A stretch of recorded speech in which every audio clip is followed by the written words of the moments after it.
В прямом эфире информационная программа «Вести Чеченская Республика». Мои коллеги и я, Рамзан Абуев, готовы рассказать о наиболее значимых событиях к этому часу. Ассаламу алейкум. Главное сегодня. Женщина, мама и педагог.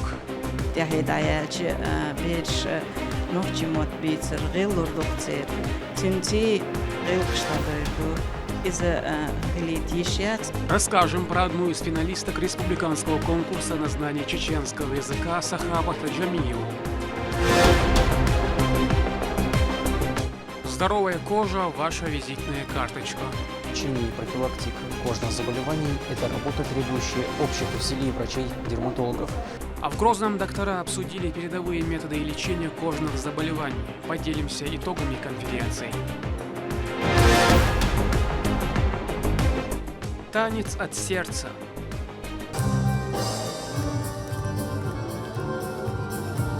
Ансамбль «Урал» в Грозном выступил с концертом. Покажем эмоции от программы.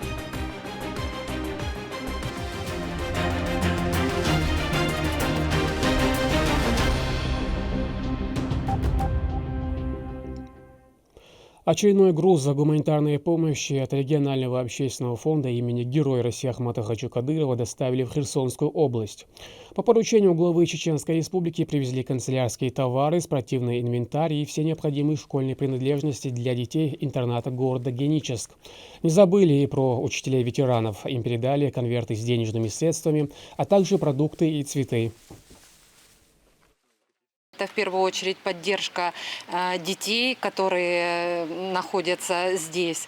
И поэтому именно Чеченская Республика и фонд Рамзана Кадырова, они помогали нам на Новый год и порадовали детей новогодними подарками. А сейчас вот я вижу, что очень много спортивного инвентаря, канцтоваров, рюкзаков, то есть все необходимое для ребят, и я думаю, что все будут счастливы.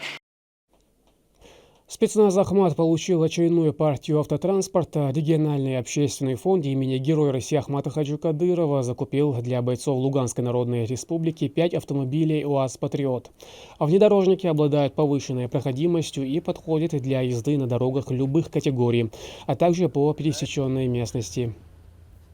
Хотелось бы выразить слова огромной благодарности президенту регионального общественного фонда, нашей многоуважаемой Аймане Несиевне Кадыровой, главе Чеченской Республики, Герою России Рамзану Ахматовичу Кадырову за ту всю помощь и поддержку, которую они оказывают нашим бойцам постоянно. Победа будет за нами. Ахмат, сила, Аллаху Акбар. Атопическим дерматитом страдает порядка 20% из числа детей и до 8% взрослого населения России. При этом у более старших пациентов протекает сложнее. Особенностью атопии является то, что часто это не одно заболевание, а целых 3. Передовые методы лечения обсуждали в Грозном ведущие специалисты. Образовательный семинар организовало Министерство здравоохранения. Турпал Али Тайсумов законспектировал самое важное. Доктора медицинских наук, иммунологи, аллергологи, а также местные врачи. Поводом их встречи стал образовательный семинар. Вместе они обсудили пути лечения атопического дерматита. Это воспалительное поражение кожи. Оно может быть вызвано различными факторами, например, аллергенами, поступающих в организм с пищей и контактным путем, среди которых укусы насекомых. Мы подтверждали именно ВАСик в последнем, причем входит альфа-гал, это галактоза, альфа-галактоза, такой полисахарид, к которому формируется сенсибилизация после первичного укуса иксодовым клещом. И оказывается, в красное мясо, не в белое, не в как, именно красное мясо, тоже есть этот альфа-гал. Поэтому и вот чаще всего такие больные, укушенные вот этим вот клещом иксодовым, те, которые в лесу, вот эти страшные, ужасные твари. И оказывается, что вот у таких больных развивается действительно ночная анафилаксия. Поэтому если такие больные у вас вдруг будут, то в первую очередь надо заподозрить, что это, возможно, обусловлено именно этой сенсибилизацией. Организатором встречи стало Министерство здравоохранения Чеченской Республики. В ходе конференции к ней в режиме онлайн были подключены и другие регионы. Специалисты обсудили симптоматику и способы лечения данного недуга. По словам аллерголога-иммунолога Хеды Янаевой, эта опасность касается не только детей, но и взрослых. Это проблема, которая которая затрагивает все слои населения, особенно в детской популяции заболеваемость более распространенная. И в силу того, что она носит системный характер с поражением других органов и систем, ревматоидный артрит, болезнь Крона, то есть такие заболевания, которые иммуноопосредованы, мы их называем серьезные заболевания. Учитывая серьезность данной патологии, необходимо проводить и таких научно-практических мероприятий для того, чтобы специалисты здравоохранения имели больше опыта работы и с детьми, и взрослыми. Собравшиеся наглядно увидели, что отсутствие должного внимания к данной кожной патологии может привести к плачевным последствиям для тех, у кого диагностирован атопический дерматит. Специалисты данной области утверждают, что лечение и профилактика кожных заболеваний – это работа, требующая общих усилий врачей-дерматологов. Только так можно бороться с патологией, которая, по их словам, может проявиться в самый неожиданный момент. Турпал Алит Айсумов, Шамсуди Джабраилов, Вести, Чеченская Республика. Она преподносит материал с такой любовью и трепетом, что невольно ученики заражаются этим. Сахаба Джамиева, учительница чеченского языка и литературы. Более 30 лет она отдала педагогике. Отмечает, что самое приятное в работе – общение с детьми. А еще Сахабат вышла в финал в числе 10 участников республиканского конкурса на знание чеченского языка. Амина Тупилагова о педагоге с большой буквой. Учитель создает нацию. Для человека думающего это не просто слова. Они оставлены нам в назидание легендарным политикам, героям России Ахматом Хаджи Кадыровым. Для того, чтобы преподавать, недостаточно обладать знаниями. Здесь, несомненно, нужен талант. В том, что он есть у Сахаба Джамиевой, вне всяких сомнений. Педагог с большой буквы, отдавший более 30 лет жизни тому, чтобы передать свои знания в искусном владении одним из самых красивых языков – чеченским. Самую объективную оценку ее деятельности могут дать в первую очередь ученики. Человек, в котором чувствуется вот это вот, он не просто умеет оказать впечатление или еще что-то.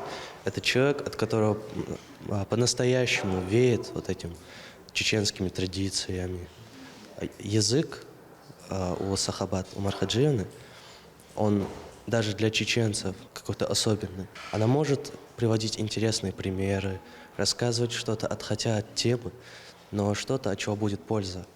И вот в этом чувствуется чеченский язык, чеченский дух. Школьная программа вбирает в себя как точные, так и гуманитарные науки. Каждый урок имеет свое важное значение, но у учителей чеченского языка задача гораздо глубже, а ответственности больше. Наряду со своим предметом они передают и уникальную чеченскую культуру.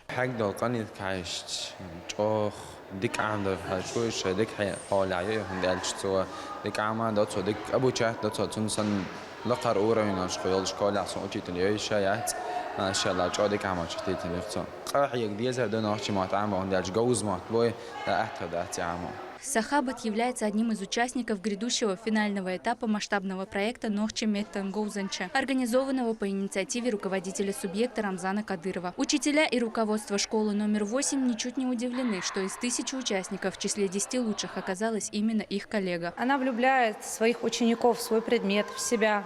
Она очень тактичная, культурная, интеллигентная. Она профессионал своего дела. Она любит свою работу.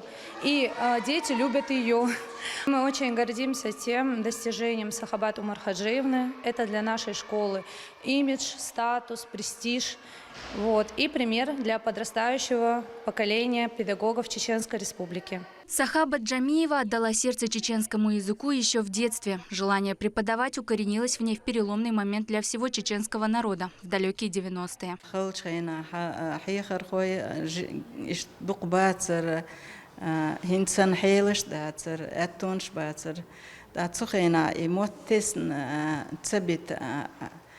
Dalmoqla sen meilna khalochin ahyukhar buqasal ishtiyuq yarnisdelarsa daqa abuzar Aydamirov Rashida Shahid de dotkhoi bar ish sir tadawulch bor ish atsar imot büch sun sena ish tansan ikha harq bit takhas khilwol khilkhat san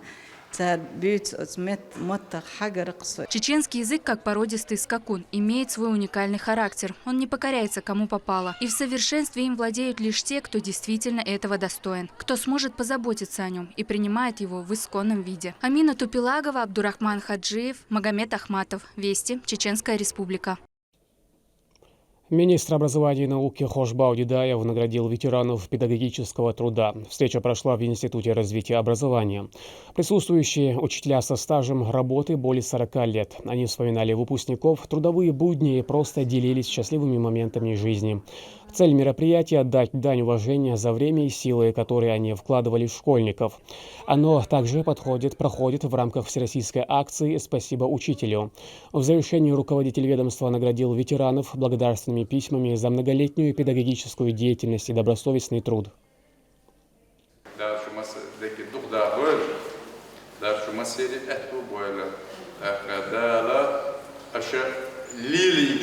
Основной линия чех бой, начиная с себя по сондачи, цахан тёха кунда вариант ликушек дейлу, линия да цан мели ясен дейл бугештен ашу цаха бог дохком дей да лавн дикникештен ашу шчур шин бер кио иш нистамадати мадух бер чак халгал чак тёхол диз шол шара шол чара إنزلهم دوزة لارشو مثلا ديكنز بيقام ويل دنيانا وي دغدي الشيخ ارتاحا يزمن يسحق باقوش مثلا دا أشليلي دخل دي دول شو دلقية دا دخو دا ويلا تغنى شو ميلشو ويشتو هاي شو ميلشو ويشتو. Экофестиваль, приуроченный к Международному дню охраны озонового слоя, состоялся в торгово-развлекательном центре «Грозный молл». Он ежегодно отмечается 16 сентября. Департамент дошкольного образования мэрии Грозного совместно с Республиканским эколого-биологическим центром провел цикл мероприятий. Одной из главных акций по сбору батареек, наносящих вред природе, в рамках которой удалось собрать более 200 килограмм. На мероприятии также прошли выставки рисунков и поделок на тему сохранения озонового слоя, созданных руками дошкольников. Мероприятие проводится по инициативе Хадижат Рамзановны Кадыровой, начальника департамента дошкольного образования мэрии города Грозного. В мероприятии участвуют все образовательные учреждения, подведомственные департаменту, их 97. Предварительно проводился конкурс рисунков и поделок на эту тему. Как мы знаем, с 1997 года этот день Международной ассамблеи ООН был провозглашен Днем защиты озонового слоя. С огромным рвением, с большим интересом все образовательные учреждения приняли участие в этом мероприятии. Необходимость проведения специальной военной операции по денацификации и демилитаризации Украины рассказали на встрече с жителями селения Кинхи.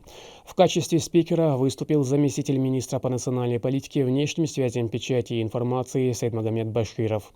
Какие еще темы волнуют жителей, расскажет Наталья Депутатова. Такие встречи с населением нашего края Министерство Чеченской Республики по национальной политике, внешним связям, печати и информации проводит регулярно. Основной темой, конечно же, стала специальная военная операция на Украине и участие в ней добровольцев из региона. Жителям очень ясно рассказывают о ее необходимости. Мало осталось районов, городов и весей нашей республики, где мы не проводили подобные встречи. Во-первых, это нам дает возможность узнать атмосферу межнациональных отношений, да, в нашей республике, на что уделяет очень серьезное внимание глава нашей республики, ну и наш министр нас нацеливает на то, чтобы температура межнациональных отношений всегда соответствовала бы требованиям стратегии по национальной государственной политике страны. На этих встречах мы, естественно, до общественности доводим информацию о значимости, о необходимости, о сути специальной военной операции. Но чтобы понять, насколько она была нужна, насколько она была необходима, нужно прежде всего представить себе те чудовищные процессы, которые происходят на территории Украины с подачи Соединенных Штатов Америки, с подачи их сателлитов из Евросоюза. Гости ответили и на другие волнующие вопросы, касающиеся насущных жизненных проблем не только населения Кинхи, но и всего Шаройского района. Встреча прошла в формате вопрос-ответ. Ее участниками стали представители администрации, старейшины, сотрудники полиции, директора и преподаватели школ. Мы очень далеко находимся. Такого рода информации нам негде получить жителям, потому что они плотно занимаются сельским хозяйством, кладкой камня по всей республике. Поэтому, когда гости приходят с такой информацией, это хорошо. Мы, в свою очередь, пытаемся довести тоже на сходу граждан, но такого рода масштабные они нужны во всех направлениях. На все вопросы, которых было немало, присутствующим дали ясные и четкие ответы. Саид Магомед Баширов призвал не верить ложным слухам и домыслам, размещенных недоброжелателями в интернете о положении дел на Украине, а смотреть и слушать только то, что идет из официальных проверенных источников. Сегодня Россия воюет за будущее всего человечества. Мы с вами в числе первых во главе с нашим главой, героем России Рамзаном Ахматовичем Кадыровым, сказали: мы не допустим, чтобы покушались на нашу веру, говорит наш глава. Мы не допустим, чтобы покушались на нашу культуру, наши культурно-образующие ценности. Вот чего стоит жизнь человека, если отмести от нее милосердие, если убрать от нее порядочность, мораль, нравственность, религию, что тогда остается от человека?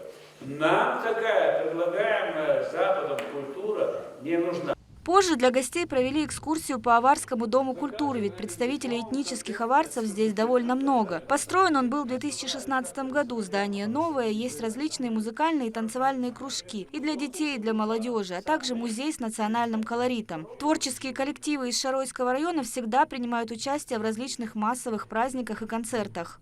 Шаройский район вообще о себе на всех мероприятиях очень громко заявляет. И раньше всех приезжают, дальше всех живут, раньше всех приезжают. И позже всех уезжают. В последние годы по поручению главы региона Рамзана Кадырова отдаленные села Чеченской Республики стали преображаться. Проводится газ туда, где до этого люди пользовались только дровами или углем. Прокладываются качественные дороги, строятся новые учебные заведения и мечети.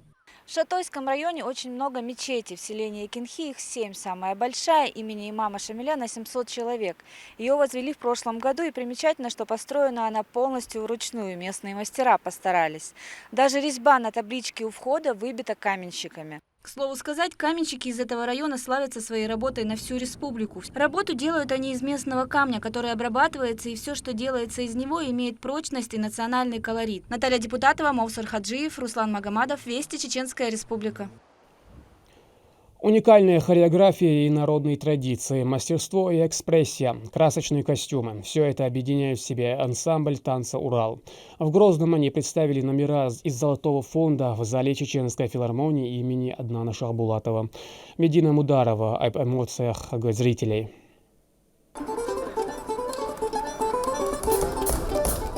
Этих ритмов здесь еще не слышали. Государственный ансамбль танца «Урал» покорил множество сцен. Теперь очередь Чеченской государственной филармонии имени Аднана Шахбулатова. Пока артисты вовсю готовятся к выступлению. В коллективе 69 человек, 50 балетных, 8 человек оркестра. София Штыкова занимается танцами 11 лет, а в ансамбле состоит 2 года. Девушку завлек репертуар. Русский народный танец – это что-то очень такое открытое и теплое, и поэтому решила пойти сюда.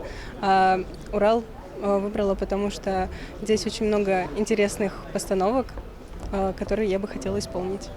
Ансамбль давно стал визитной карточкой Челябинской области. Полноценно почувствовать атмосферу и самобытность народа, а также ознакомиться с танцевальной культурой края. Вот главная задача вечера. Гастроли стали возможны благодаря федеральной программе Росконцерта под названием «Мы Россия». Волнительно было, как нас примут, какая реакция зрителя будет, потому что культуры разные.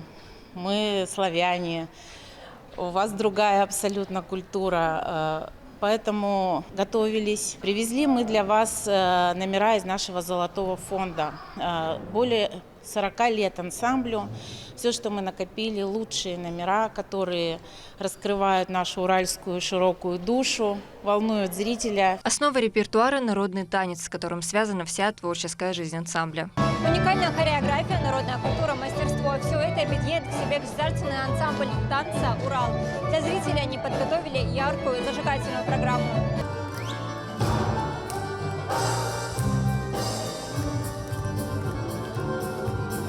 Каждое выступление – яркий танцевальный спектакль, национальные наряды, музыкальное сопровождение, каждая постановка необычная и красочная.